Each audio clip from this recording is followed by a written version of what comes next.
Pessoal, primeiro, boa noite a todos e todas. Queria agradecer o convite, parabenizar a organização do evento. Afinal de contas, não é fácil trazer todos esses grandes nomes, grandes pensadores, não só do direito, mas da nossa sociedade, do nosso país, num evento aqui em Curitiba. Então, a quem se dedicou à organização desse evento, tenho que dizer que estão de parabéns. Foi um evento de grande sucesso, inclusive a transmissão atingiu, no início da tarde, tinha mais de 120 mil visualizações, então foi bastante legal. Então estamos todos nós de parabéns. Passamos de 500 mil. Pode mudar a correlação. A professora Magda, eu prometo não falar mal de você, não tem problema, você pode sair com muita tranquilidade. Nem de Vargas. Nem de Vargas. Não, de Vargas eu já não prometo. Não. Gente, eu não falarei tanto assim, então, até pelo adiantado da hora, eu pretendo ser breve. Essa é uma boa notícia a vocês. A segunda boa notícia é que meu irmão prometeu R$20 para quem ficar até o final, então é só passar e pegar com ele. A vantagem de falar por último, é que, sendo principalmente a 11ª intervenção da noite, do dia, a gente já não precisa repisar tantas as coisas que foram faladas, porque muito já se disse. Em contrapartida, a desvantagem é que tudo que eu tinha preparado já ruiu. Então, eu montei e remontei aquilo que seria minha intervenção hoje umas 4 ou 5 vezes. E não cheguei ainda à conclusão do que eu vou falar, mas a gente vai enrolando até vir à mente. Na verdade, queria cumprimentar os advogados presentes, magistrados, magistradas, servidores de trabalho, estudantes. Cumprimento os advogados na pessoa do nosso decano, Cláudio Ribeiro, que recentemente disse que se retirou da advocacia. Então, fica aqui o nosso registro, a nossa saudação. Mas, de que direito a gente está falando, afinal de contas, né? E aí eu vou pegar pela provocação que o Alberto fez aos marxistas, no painel anterior. É verdade, na visão nossa do marxismo, o direito, nós temos uma relação dialética entre infraestrutura e superestrutura, que, sendo dialética, que uma influencia a outra, mas com uma predominância da infraestrutura na superestrutura, e o direito se localiza onde se localiza o Estado, na superestrutura. Logo, o direito é influenciado pelas correlações de força na infraestrutura. Ou seja, quando a gente fala do direito do trabalho, nós estamos falando de um direito que é reflexo da correlação de forças nas relações de produção. E foi porque esse direito é reflexo da correlação de forças nas relações de produção, é que esse direito do trabalho que surgiu, se constituiu durante o século XX, principalmente aqui no Brasil, já a partir da década de 30, mas com leis embrionárias já na década de 20, esse direito se construiu apesar do capitalismo. Porque o capitalismo, na sua essência, na sua natureza, o capitalismo não quer ter freios, o capitalismo não quer ter amarras. Então, porque havia contradições, tensões nas relações de produção, o Estado capitalista foi cedendo, que foram as nossas conquistas. Sempre que a gente teve instabilidade, que a gente conseguiu gerar crises estruturais nas relações de produção, nós avançamos.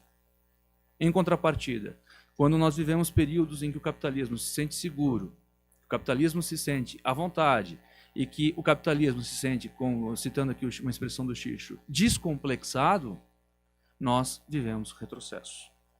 A democracia não é inerente ao sistema capitalista.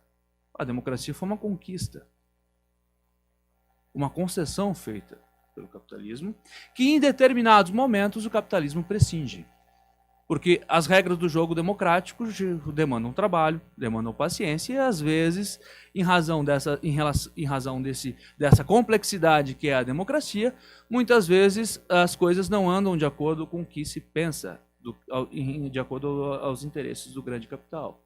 E aí se abre mão da democracia, se prescinde da democracia e se vive em períodos não democráticos. Períodos em que esse hiato não democrático pode ser mais severo, menos severo, mais duradouro, menos duradouro.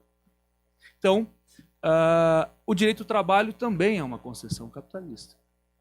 E nós estamos vivendo hoje um momento em que a correlação de forças indica um capitalismo descomplexado, seguro de si, que não acha que precisa nem da democracia e nem do direito do trabalho. E ele vem gradativamente rompendo as amarras que o direito do trabalho lhes dá à superexploração da mão de obra. E hoje, não é de hoje esse processo é um processo longo, é um processo histórico de construção, é um processo que vai ter mais ênfase a partir dos anos 70, e é um processo que se deu o nome de neoliberalismo. O Alberto citou dois autores franceses que tratam o neoliberalismo como uma racionalidade, porque não é só uma forma de pensar economicamente falando, né? Eu poderia dizer que a gente pode chamar de ideologia, uma visão mais marxiana, ou talvez até de uma nova cultura, usando aí o Richard Sennett. Essa cultura neoliberal que se produziu fez com que, inclusive, o Partido Trabalhista inglês implementasse políticas neoliberais na Inglaterra, que o Partido Socialista francês fizesse isso na França.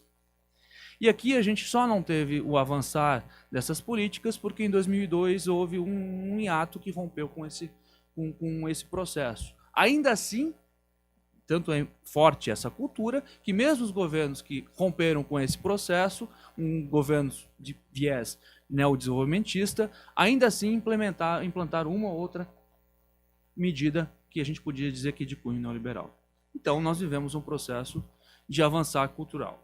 E lá fora, essas reformas trabalhistas, da legislação trabalhista, da legislação de proteção social, produziram e vêm produzindo a formação do que um autor inglês chamado Guy Stanley chama de precariado. No livro dele, que está traduzido em português, A Nova Classe Perigosa. E quem é do que resulta esse precariado? Esse precariado resulta da flexibilidade do mercado de trabalho. Flexibilidade que se dá em relação a salário, relação à estabilidade no emprego, a garantir a empregabilidade, flexibilidade que se dá em relação a políticas sociais de proteção ao desemprego, à saúde, flexibilidade que se dá em relação a tudo. Cria-se condições inseguras de vida e de trabalho. Um clima de instabilidade geral, de insegurança geral no mercado de trabalho. É disso que vive o precariado. É essa a relação precariada. Tive recentemente na Espanha, a Espanha implantou isso nos últimos anos, e nós temos hoje, a gente vê grande parte da força de trabalho na Espanha em contratos precários. Grande parte, para não dizer quase todos. O que levou a uma depressão geral do patamar remuneratório. Claro que lá a desigualdade ainda é menor, continua sendo menor do que a nossa, né? Porque afinal de contas nós somos um dos países mais desiguais do mundo e não é fácil nos alcançar nesse quesito. Agora, aumentou muito a diferença entre a classe mais bem remunerada e a classe trabalhadora. E nesse projeto de reforma trabalhista, nós vemos o privilegiar desses contratos precários. Então, o Grijalbo falou aqui da terceirização. Que se diga, pela proposta de reforma, se havia alguma dúvida, que a Magda sustentou, e dizer se o PL 4.302 de 98, que virou a Lei 13.429 de 2017, traz alguma dúvida se poderia ser atividade fim ou não, a proposta de reforma trabalhista sana essa dúvida. Pode terceirizar tudo, sem percentual mínimo, sem nada. Não há nenhuma ressalva à terceirização, não se faz nenhuma restrição, inclusive de atividade fim. Aí a pergunta é, quem são os ou quem é o sindicato representativo dos terceirizados? A reforma não traz, então nós vamos usar o nosso enquadramento sindical. Eu me enquadro na categoria profissional a partir de para quem eu trabalho. Se eu trabalho para uma empresa prestadora de serviço terceirizada, é para lá que eu sou representado pelo sindicato de lá. E a gente sabe que isso é impossível, porque a terceirização pressupõe pulverização dessa mão de obra. Ela vai se pulverizar. Além dos contratos de contrato de terceirização, ainda nós temos outros formatos, contratos que o Gari chamou de atípicos, que eu posso chamar de contratos precários, outros, porque a terceirização já é né? Outros, que são trazidos pela reforma. A intermitência, que a Valdete diz que é a institucionalização do bico. Eu diria que é a regulamentação do bico. É isso, o cara fica em casa, espera ser chamado, a hora que é chamado, se for trabalhar, recebe pelo dia trabalhado. É o jornaleiro da Primeira República. A gente pega os livros da história do trabalho, autores que trabalharam com o movimento sindical na Primeira República, vamos pegar os documentos, a gente tá lá a discussão sobre os jornaleiros, os trabalhadores que trabalham por jornada. É isso. Contrato intermitente. Mais uma pergunta. Esse cidadão que trabalha 1, 2, 3 dias por mês, a quem ele pertence? A que sindicato ele pertence? Como é que a entidade sindical chega nele? Como é que a organização sindical chega nesse trabalhador? Ela não chega. Porque ele trabalha nesse modelo, só é possível sobrevivência e subsistência se ele trabalhar para uma coletividade de tomadores de serviço. Multiplicidade de tomadores de serviços de diferentes categorias econômicas no nosso modelo de estrutura. Então ele não tem identidade de categoria. Ele não é nem... Ele ora é metalúrgico, ora ele é comerciário, ora ele pode ser bancário, ora ele pode ser prestador de serviço pura e simplesmente, ora ele pode estar na indústria da alimentação, ora pode estar na construção civil. Então cada dia ele vai trabalhar para um tomador diferente que pode estar numa categoria diferente. A que categoria ele vai pertencer? Para o nosso sistema, para o nosso modelo de organização sindical, que é estruturado a partir da categoria profissional, esse modelo é absolutamente desestruturante. Aí, além desse contrato de intermitente, nós temos o teletrabalho, que já existe e não justificava nem sequer a medida legislativa. Trabalho em domicílio, artigo 6º da CLT, né? Por que não? Só porque você não é mais a costureira, que é o nosso exemplo clássico de sala de aula? Não. Já existia. Por que introduziram o teletrabalho? Para dizer que não há direito às horas extras. Ponto. Porque mesmo que exista algum mecanismo de controle do tempo de trabalho desses trabalhadores, porque é o trabalho telemático, então é possível, porque é acesso remoto, ainda que exista, não haverá direito às horas extras. E 2, os custos da atividade econômica, como a montagem do ambiente de trabalho, a preservação desse ambiente de trabalho, passa a ser de responsabilidade do trabalhador, porque é isso que vai acabar acontecendo, porque diz lá que vai ser ajustado contratualmente entre empregado e empregador. E a gente sabe como é que funciona isso, né? Então, tá ali. Esse trabalhador em casa, ele vai participar ele vai ter uma vida coletiva, vai estar tomando café com seus colegas de trabalho, vai estar discutindo os problemas da empresa com seu colega de trabalho, os problemas da categoria com seus colegas de trabalho, vai ficar sabendo que tem uma assembleia do sindicato semana que vem, vai ficar sabendo que a empresa prometeu uma PLR maior, agora está querendo refluir, vai ficar sabendo de uma eleição na CIPA, ou vai participar de alguma discussão de organização sindical? Não, ele é um sujeito que não vai ter identidade de classe, que não vai ter identidade de categoria e que vai ficar alijado do processo social, né, de produção. Ele vai trabalhar de casa. Muita gente gosta disso, mas normalmente é uma nova forma de uma autoescravização, né? Não tem controle, então você trabalha 14, 15, 16 horas. Aí nós temos ainda o contrato a tempo parcial, porque não satisfeitos com o intermitente, ainda tem o tempo parcial, aumentando lá para 30 horas, ou 36 com 26 com 100 horas extras e 30 com horas extras. 30 mais 6, né, com horas extras. E aí temos a ampliação do trabalho temporário. Então, todas essas formas de contrato temporário, de contratos precários, elas vão desaguar na organização sindical brasileira, que vive crise, que tem crise originada por vários fatores, não é só essa reforma um momento, né, o único problema, mas que vão se agudizar com a implantação dessa pretensa reforma trabalhista, que é muito mais um desmonte do direito do trabalho e a construção de um novo modelo de direito do trabalho que eles querem impor para a gente.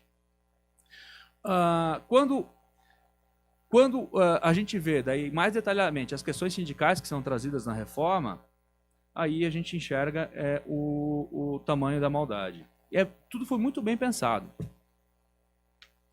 Os sindicatos não terão mais a responsabilidade e a prerrogativa, eu chamaria, de homologar as rescisões de contrato de trabalho para os trabalhadores com mais de um ano.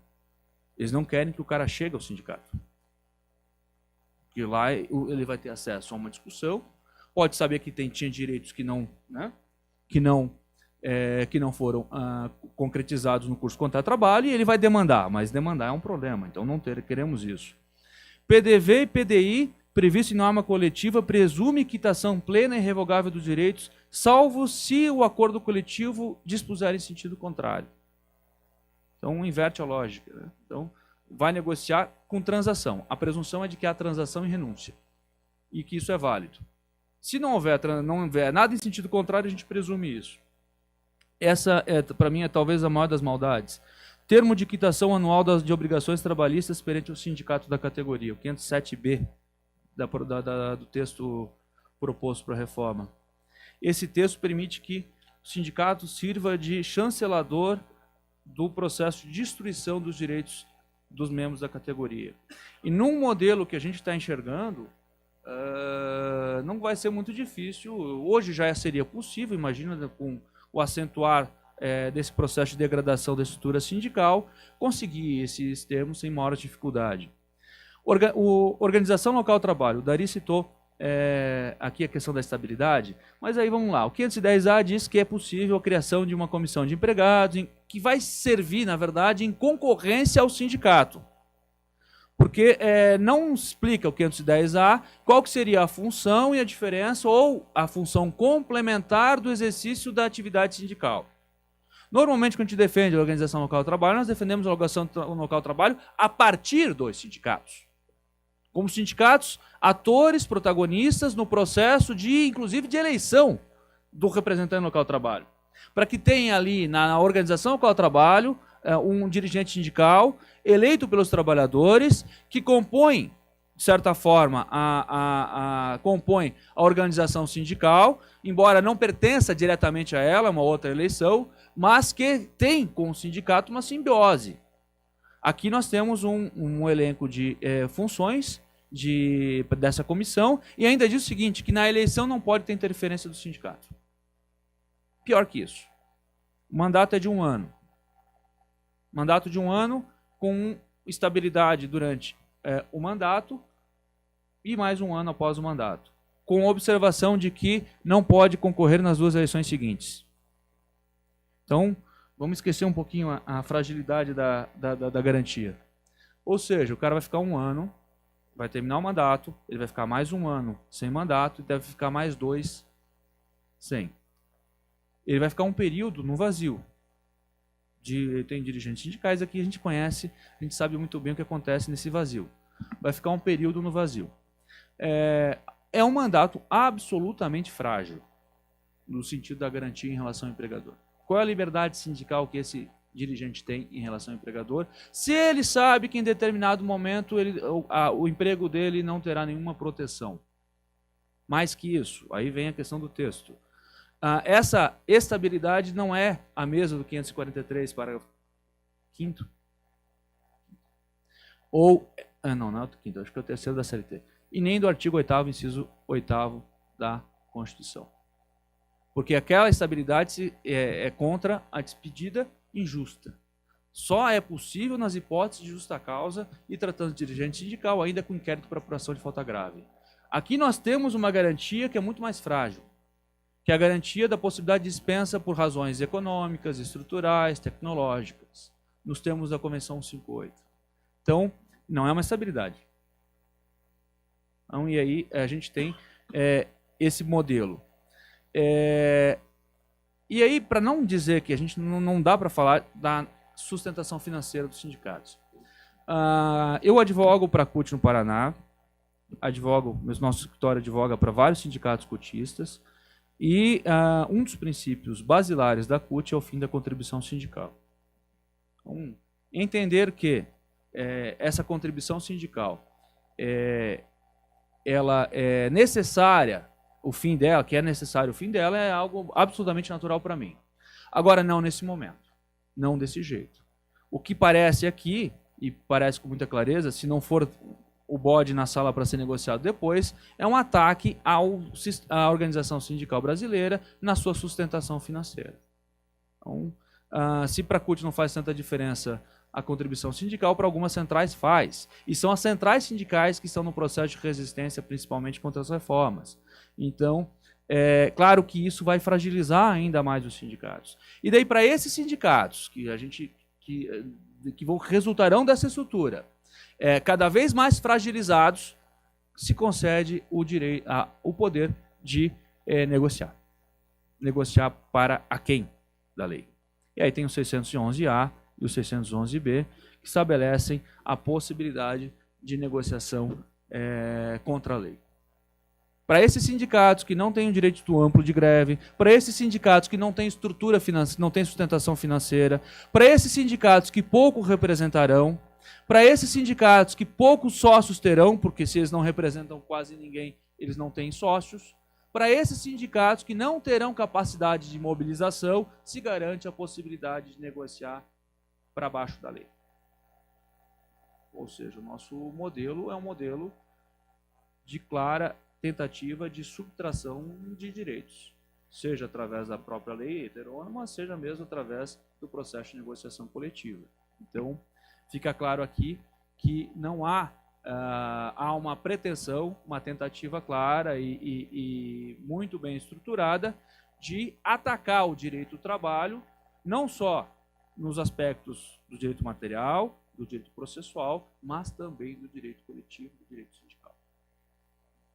Entendendo assim, os sindicatos como atores fundamentais do processo de negociação coletiva, entendendo os sindicatos como autores das fontes de direito, que são os instrumentos coletivos de trabalho, isso parece que fica claro que retirar a força, retirar a capacidade de resistência, retirar a força, retirar a capacidade de incrementar direitos a partir da negociação coletiva. E lembrando que a nossa negociação coletiva ela é estruturada no nosso sistema com um caráter supletivo. A lei, primeiro. Negociação para cima, sempre.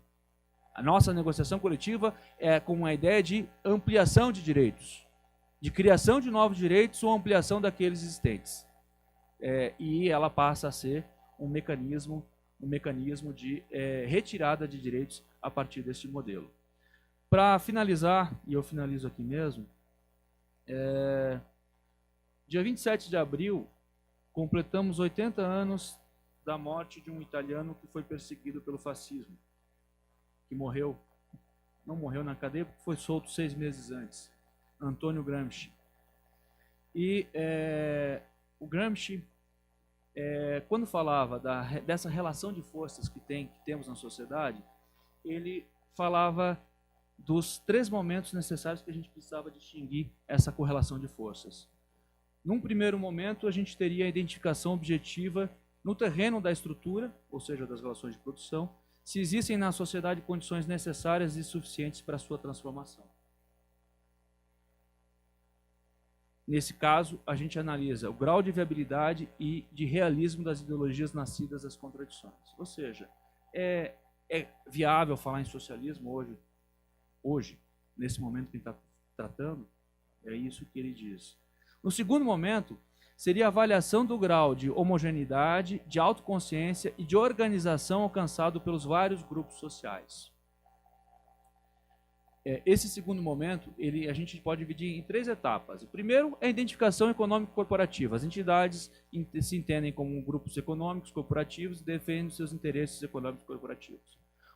A segunda etapa é quando a gente transcende esse aspecto basicamente corporativo e vai para a consciência da solidariedade de interesses, do agrupamento social como um todo, mas ainda dentro do campo econômico. O terceiro momento é que quando a gente entra na consciência de que os interesses corporativos superam o ciclo mero da corporação. Aí nós estamos falando dos interesses da classe. E podem e devem se tornar os interesses dos grupos sociais subordinados. Quando a gente consegue, em torno dos nossos interesses, envolver os nossos grupos sociais que estão ao redor da classe trabalhadora e conseguir construir, a partir desse grupo, um bloco histórico. Nessa fase nós passamos da estrutura para a superestrutura. É a fase do confronto entre as ideologias. E uma dessas ideologias se torna a ideologia hegemônica, que vai construir esse bloco e que vai subordinar os seus interesses. Nesse segundo momento, nós vemos sempre o Estado utilizando o direito como fator de estabilização da sociedade, fator de pacificação da sociedade, mantendo sempre conformada através dos direitos, do direito do trabalho, as classes subalternas, ou do direito penal, quando as classes subalternas resolvem se insurgir. Então, é o direito do trabalho e o direito penal. É a consenso com coerção. O terceiro momento é o momento da coerção, do uso da violência, quando parte daí para a implantação dos interesses a partir do uso da violência, quando o consenso não chegou ao ponto. Por que digo isso? Nós estamos vivendo um momento em que nós precisamos buscar nós precisamos disputar a hegemonia na sociedade.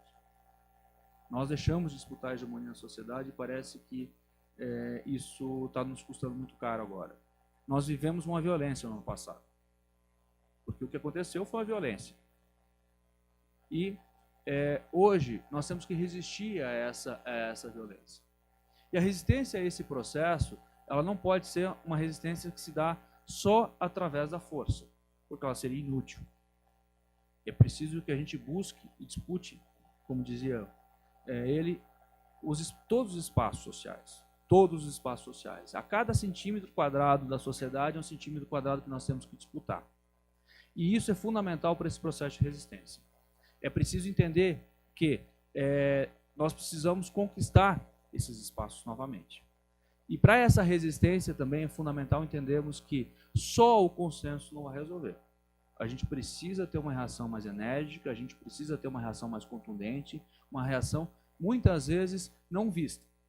Que a classe trabalhadora saiba resistir a esse processo violento de ruptura dos seus direitos. Obrigado.